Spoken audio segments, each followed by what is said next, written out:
I trust you've been minding your manners. Let's talk about self-confidence. The phrases we choose to use in our daily conversations can either empower or diminish our self-confidence and self-worth. Today, we're diving into a topic that affects us all: confidence. Specifically, we'll explore those sneaky words that can unknowingly chip away at your self-assurance. Stick around to identify and eliminate these confidence killers from your vocabulary. Let's get started. Manners on the go. Welcome to Manners on the Go. I trust you've been minding your manners. Thank you again for stopping by. First time today, you're most welcome. Do well to hit the subscribe icon so that you don't miss out on any updates. Let's talk about self-confidence. It is an important trait that plays a significant role in personal growth, social interactions, and professional success. It influences how others perceive you and impacts your ability to overcome challenges. Today, we're diving into a topic that affects us all: confidence. Specifically, we'll explore those sneaky words that can unknowingly chip away at your self-assurance. Stick around to identify and eliminate these confidence killers from your vocabulary. Let's get started. The very first thing we're talking about today is "I'm not sure but," or "I may be wrong but." Now, starting a sentence with these phrases immediately undermines the authority of your statement.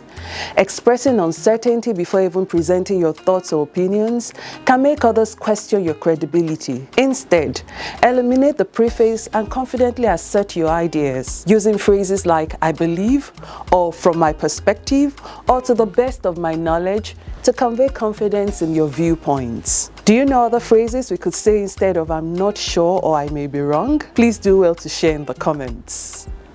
The second statement is "I can't." Using "I can't" frequently reflects a lack of belief in your own abilities.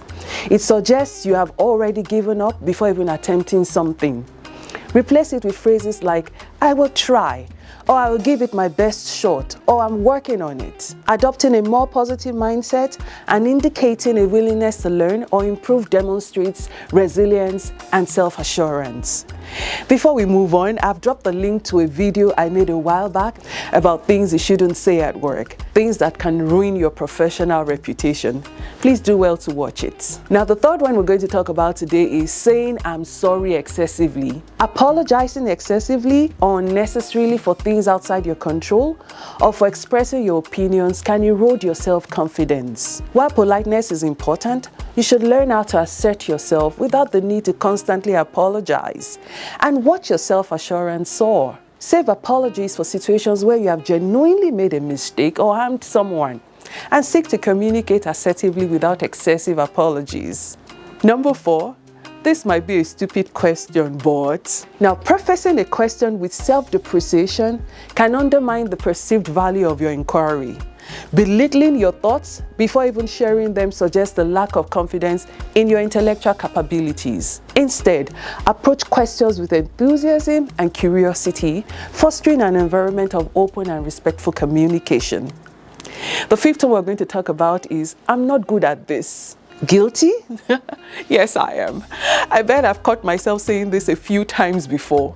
But I've learned that putting yourself down by declaring incompetence in certain areas diminishes your self-confidence and hampers personal growth. It is essential to recognize that everyone has strengths and weaknesses. Instead, acknowledge the challenge or area of improvement and express determination to develop the necessary skills to overcome it. The sixth one is "I'll give it a shot, but I don't think I'll succeed." Haba, having a defeatist attitude before even attempting a task reveals a complete lack of belief in your abilities. This kind of self-sabotaging language can hinder progress and limit opportunities for growth. Instead, embrace challenges with a positive mindset, replacing negative expectations with affirmations such as "I will give it my all," or "I'm confident in my abilities to succeed." If you're still watching this, it means you find it helpful, so please don't forget to click on the like button below and also subscribe if you haven't done so yet. The seventh one is, I am not as good as others. My brother and sister, please come closer. Who told you so? Constantly comparing yourself to others and highlighting perceived deficiencies can significantly impact your self-confidence. Acknowledge that everyone has unique strengths and focus on your own growth and progress. Speak positively about your own abilities and accomplishments to reinforce self-confidence and positive self-perception. The eighth one we're going to talk about today is, I think, I feel, or I guess. While it's natural to express your thoughts and feelings, overusing phrases like I think, I feel, or I guess can make you sound uncertain. Swap them for more decisive language to project your confidence. Here's an example. Say, I believe this is the best approach because, instead of I think this might work because. Now, the ninth one we're going to talk about is correct me if I'm wrong, or I stand to be corrected. Though openness to correction is admirable, this phrase can make you sound unsure. Instead, invite feedback confidently with a statement like, I welcome any additional insights. Now, the 10th one is, it's probably not a big deal, but. Now, minimizing the importance of what you're about to say can make others question its significance. Own your statements with confidence and let others decide the importance for themselves. You see, the phrases we choose to use in our daily conversations can either empower or diminish our self-confidence and self-worth.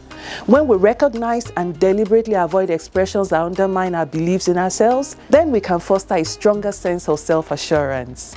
Embrace empowering language, challenge self-imposed limitations, and strive for continual self-improvement. Let's banish those confidence killers and project our most confident selves to the world. Until next time, stay confident and keep shining. Thank you for joining me today on Manners on the Go. Please do well to give a thumbs up if you like this video, share with your friends, subscribe if you haven't done so yet, and see you again next week. Goodbye. Manners on the Go.